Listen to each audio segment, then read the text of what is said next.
Apabila engkau menemukan satu zaman, orang yang hidup pada zaman itu dulunya miskin, kere, penggembala ternak, tidak memakai alas kaki dan telanjang dada. Tiba-tiba mereka menjadi kaya raya dan berkuasa, lalu mereka berlomba-lomba membangun gedung-gedung yang tinggi. Jika zaman itu sudah engkau temukan, maka jarak antara engkau dengan terjadinya kiamat sungguh sudah sangat-sangat dekat sekali. Bapak-bapak, hamba-hamba Allah dan ibu-ibu yang kami muliakan, Imam Ahmad bertanya kepada Imam Ahmad, ini dari hadis Imam Ahmad, Abu Hurairah bertanya kepada Rasulullah, "Ya Rasul, siapakah orang yang engkau maksud? Miskin, penggembala ternak, tidak beralas kaki, bertelanjang dada, tiba-tiba menjadi kaya raya dan berkuasa, lalu berlomba-lomba membangun gedung-gedung yang tinggi. Siapa yang engkau maksud ya Rasulullah?" Nabi menjawab, "Humul Arab." Mereka adalah bangsa Arab. Hamba-hamba Allah sekalian, kita perhatikan sekarang. Arab sebelum minyak bumi ditemukan masih disebut dengan Jazirah Arab. Miskin, Pak. Seperti tidak punya harapan hidup dan tak punya masa depan. Tapi ketika minyak bumi ditemukan, mereka langsung memecah diri menjadi 7 negara. Arab Saudi, Kuwait, Qatar, Bahrain, Uni Emirat Arab, Oman, dan Yaman. Masing-masing mereka menjadi negara petrodolar.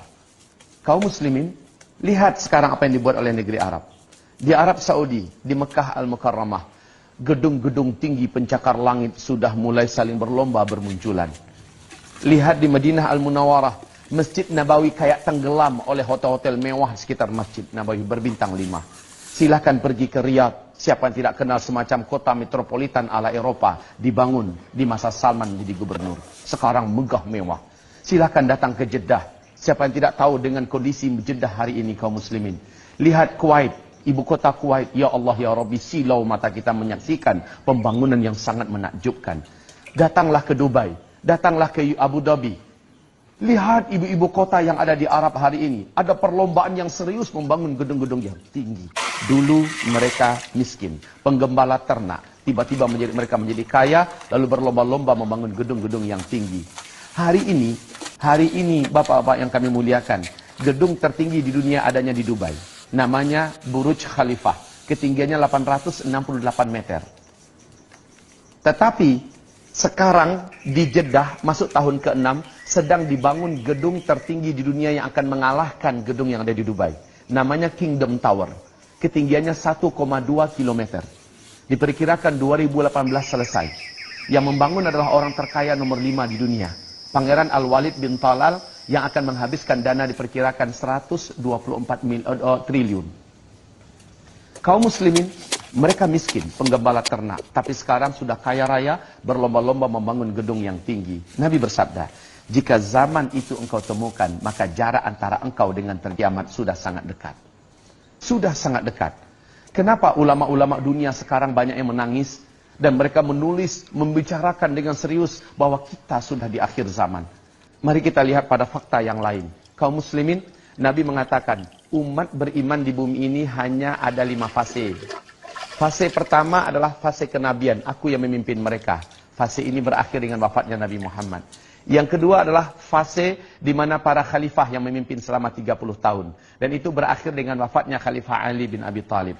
Fase yang ketiga, khalifah-khalifah yang menggunakan sistem kerajaan. Di dalamnya ada 3 dinasti. Dinasti Bani Amawiyah, dinasti Bani Abbasiyah, dan dinasti Bani Utsmani. Dinasti ini telah berakhir pada tanggal 3 Maret 1924. Runtuhnya khilafah Islamiyah Al-Utsmani di Turki. Akhir fase ketiga. Kita masuk fase keempat, yaitu fase umat Islam tidak dipimpin oleh seorang khalifah pun. Tidak ada kekhalifahan di muka bumi. Inilah fase kita sekarang.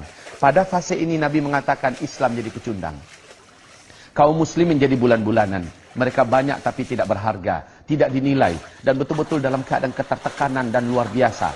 Kondisi manusia yang hidup saat itu, hari demi harinya lebih buruk daripada hari sebelumnya.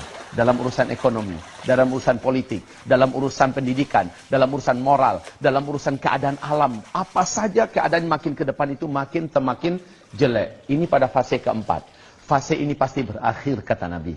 Yaitu dunia akan kembali dipimpin oleh khilafah Islamiyah dan CIA, intelijen.